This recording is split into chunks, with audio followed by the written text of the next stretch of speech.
I think that education and the ability to go and train yourself up to a profession, get on board ships, sail if that's what you want to do for your future, or potentially at some point in time go back ashore and get a job in one of our offices.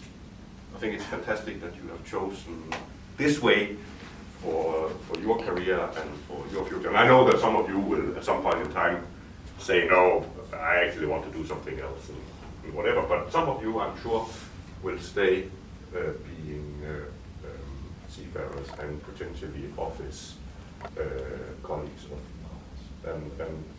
And a company like ours, managing 700 ships or something like that all around the world, I think it's a fact that at the end of the day, the way we deliver services to our clients, so those who own the ships or charter the ships, our service, we can think as much as we want in the offices, right? But it is you guys out there on the ships who deliver the service. So I can have all my more or less educated opinions about how it should be, but if it is not delivered out there in the day-to-day work, nothing happens, and the customer of ours will be dissatisfied, and eventually it won't be our customer any longer. And we are, as you know, a private company, and we live from the fact that customers want to come and give us the management of their ships. And therefore we need to be thinking about how to deliver a customer service day in, day out that satisfies our customers. And you play a super important role in making that happen. I come from Denmark, far away. Small country. I think we are in the whole country half the population of Chennai or something like that. Crazy. But one of the things we discuss a lot in our small country is, generations, they get smaller and smaller. So the hunt for talent becomes tougher and tougher. And therefore, it's super important for companies like ours that we can, be an interesting place to come to for young people like you yourselves from geographies and from places and countries where there are more young people to kind of animate to come to our company. We have a great interest in making sure that as many young people as possible will join the seafaring career. And then I happen to know that you're just about to pass the final thing, right? Yes, sir. You're a manager. You'll manage to pass. Yes, sir. Is it difficult? No? Okay. All right. Can I ask, just randomly, where are you from in India? All over the country, or? Yes, sir. So not only Chennai or no. So your family might be thousands of kilometers away? Yes, sir. Yes. No. But you see them from time to time, I hope. Or not too often? Not too often. Video calls. Oh, yeah, of course. Okay, that is, I understand that can be tough, but it's also tough to be a sailor. You also do not have your family next to you all the time when you're sailing. You know that. Okay, any questions, comments, whatever to me? Anything goes. Shoot, whatever you think that you want to know about Synergy, about me, whatever. Yes? So, first of all, we are really honored to meet you in person. When we sat here, we thought that we might interact with you through some form of Zoom meeting or Google Meet. Yes. So we never expected to see you in person. So Pleasure. really honored to be in your Pleasure. presence. So, but what are your development goals, and how can we as cadets be a part of that grand plan? Super, good question. You want to have even more cadets, and that's 700 to 1,000, right. But it also is a matter of, in an industry like ours, where we live from outsourcing, right? Ship owner, he could basically manage his own ships. if he wanted to.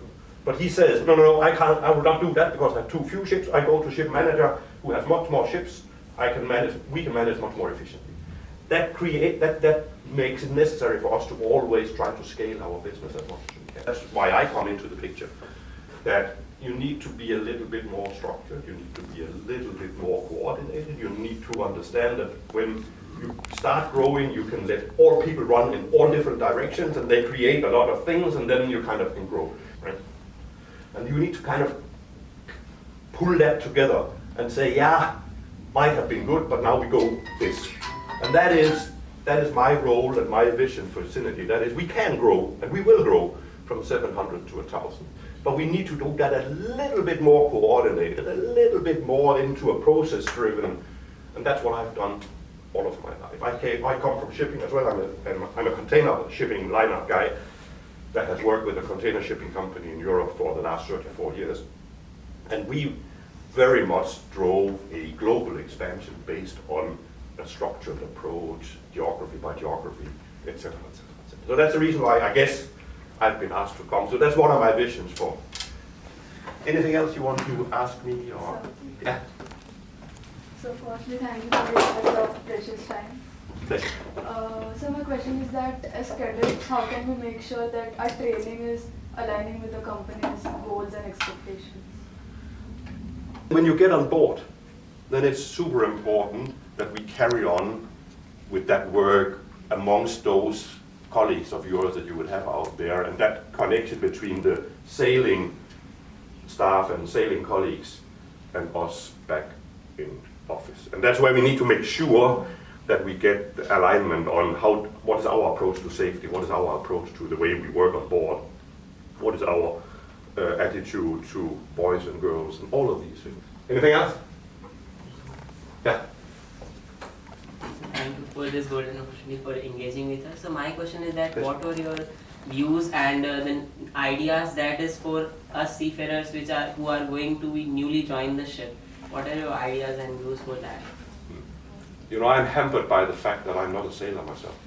I've sailed in the Danish Navy because I was a conscript, but that is many, many, many moons ago. So I'm not really a sailor. So I might be speaking, you know, out of order here and out of deep knowledge.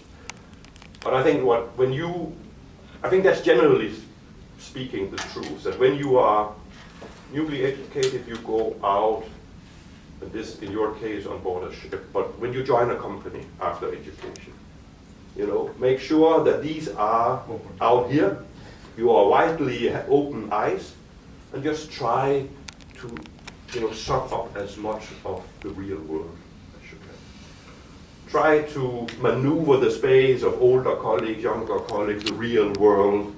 How does a ship work in real life? Because there's just so much you can learn sitting on a school bench. Yes. The real learning is out there in the real world. Yes. So try to be open, try to be maneuvering that, be proud of where you are in your career, having done what you've done for a year, but also do take advantage of being surrounded by colleagues that have done this for a number of years. Yes. Make sure that you use them for all the knowledge transfer and take all the good habits, not the bad habits, but take all the good habits, etc., etc. I think that is my general advice. And then I guess being a sailor out there in the real world, seeing what does it mean to run a ship, but also what does it mean to run a ship in an organization like ours? What is it that it's important that we do in terms of quality, in terms of safety, you know, make sure that you get all of that under the skin. I think is my main advice on what to do out there. Right? Don't be scared about the real world. Sometimes it's a little bit tough one, and sometimes it's a little bit rough one. But as long as people behave as they should, I think it's going to be a great experience for you. Yes. Yeah? Thank you, sir. All right. Any last questions that you have? No? I really appreciate that you came to see me, and I wish you all the best, not only for the exam sailing, but but also for you in your careers. I actually hope that we will meet again at some point We too. out there or here or wherever. And make sure that you enjoy finalizing education, but also enjoy going out there in the real world and in the world of sailing. Thank you very much for your time. Thank you. Thank All you the so best. much.